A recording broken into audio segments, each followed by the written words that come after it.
खेलूं madam जैसे football हो।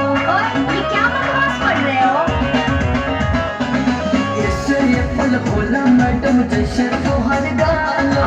इससे बॉल को खेलूं मैडम बड़का फुटबॉल हो। शीशे चित लगेलूं मैडम करिया करिया साड़ी।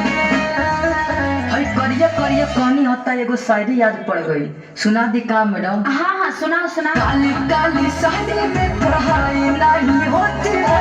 अच्छा की हाथ में पढ़ाई नहीं होती है। काली काली साड़ी में पढ़ाई नहीं होती है। गर्लफ्रेंड की हाथ में पढ़ाई नहीं होती है। अच्छा माने कि तुमको लव चब का भी जानकारी है, गधा कहीं का।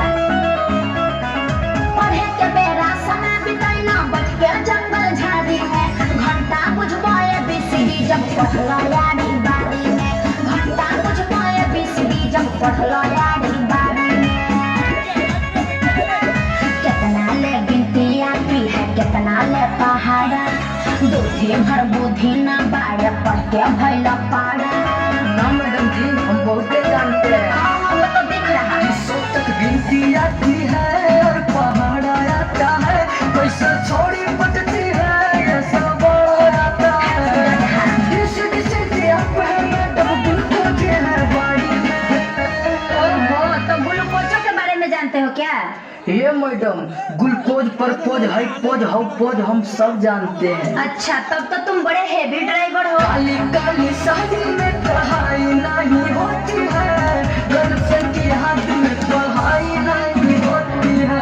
काली काली साड़ी में पढ़ाई नहीं होती है। गर्लफ्रेंड की हाथ में पढ़ाई नहीं होती है।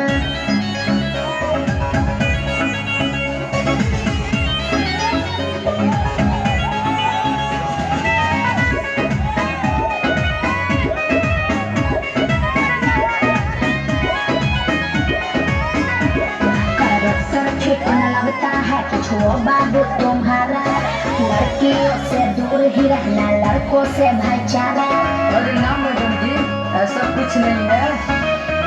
देखो जुड़ के मैडम जी आपको बहुत भाएंगे, हरदम रखेंगे